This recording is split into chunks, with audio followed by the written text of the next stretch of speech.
1907 में भगत सिंह ने एक ऐसी दुनिया में जन्म लिया जो पहले से ही क्रांति की भावना से भरी हुई थी। उनका परिवार देशभक्ति से ओतप्रोत ने छोटी उम्र से ही उनके न्याय की भावना का पोषण किया। उनका जन्म स्थान पंजाब ब्रिटिश शासन से आजादी की चाहत से धड़क रहा था। एक बच्चे के रूप में भी भगत सिंह ने एक स्वतंत्र भावना और ज्ञान के लिए प्यास दिखाई। उन्होंने किताबें पढ़ी, दुनिया भर से क्रांतिकारी विचारों को अवशोषित किया। युवा भगत सिंह अपने आसपास दिखाई देने वाली गरीबी और पीड़ा से बहुत परेशान थे, जो ब्रिटिश अत्याचार का सीधा परिणाम थी। उनके परिवार की विरासत ने उनके दृढ़ संकल्प को और बढ़ा दिया। भगत सिंह भारत की आजादी की लड़ाई के लिए मशालची बनने के लिए किस्मत में थे। उनका जीवन साहस और दृढ़ विश्वास की शक्ति का प्रमाण था।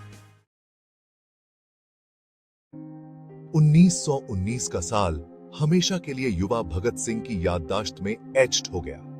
जलियांवाला बाग हत्याकांड, ब्रिटिश सेनाओं द्वारा हिंसा का एक क्रूर कृत्य ने उनकी आत्मा पर एक अमिट छाप छोड़ी। भयावह घटना के बारे में सुनकर निर्दोष पुरुषों, महिलाओं और बच्चों को मार गिराया गया, उनके दिल में आग लगा दी।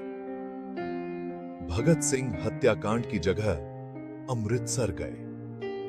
वह गोली से छलनी दीवारों के बीच से गुजरे।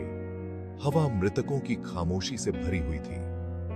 जमीन पर लगे खून के धब्बे उनके लोगों पर अनलीश्ड क्रूरता का एक द्रुत शीतन प्रमाण थे। यह घटना भगत सिंह के लिए एक महत्वपूर्ण मोड़ थी। उन्होंने जिस क्रूरता को देखा, उसने उनके संकल्प को और मजबूत किया। वह अब ब्रिटिश शासन के अत्याचारों का मूक दर्शक नहीं रह सकता था। उन्होंने अपना जीवन भारत की आजादी के लिए समर्पित करने की कसम खाई, चाहे कोई भी कीमत क्यों न चुकानी पड़े।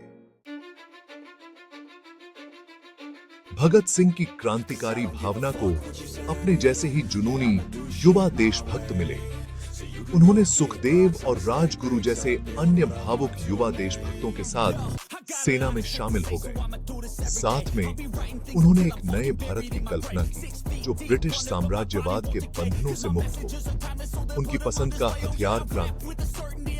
1928 में उन्होंने हिंदुस्तान सोशलिस्ट रिपब्लिकन एसोसिएशन या HSRA का गठन किया, जो एक ऐसा समूह था जो किसी भी तरह से पूर्ण स्वतंत्रता के लिए प्रतिबद्ध था।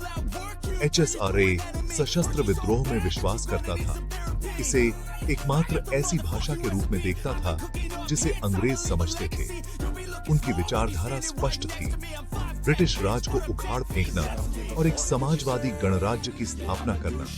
उनका उद्देश्य जनता को प्रेरित करना, एक सोते हुए राष्ट्र को जगाना था। HSRA प्रति रेजिस्टेंस का प्रतीक बन गया,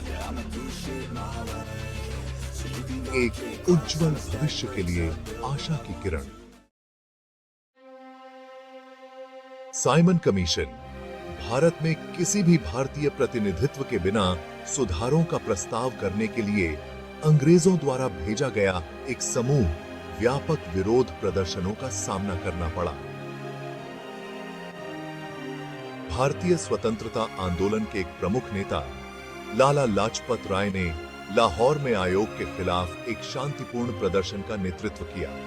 ब्रिटिश पुलिस ने क्रूर बल के साथ जवाब दिया, प्रदर्शनकारियों पर बेरहमी से लाठीचार्ज किया। लाला लाजपत राय गंभीर रूप से घायल हुए।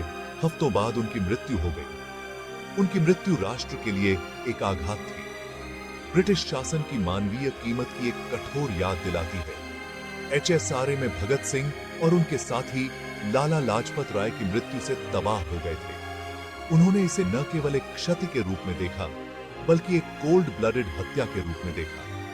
क्रोध और न्याय की प्यास से प्रेरित होकर उन्होंने उनकी मृत्यु का बदला लेने की कसम खाई। यह दुखद घटना उनकी अब तक की सबसे साहसी कार्रवाई के लिए एक उत्प्रेरक बन गई।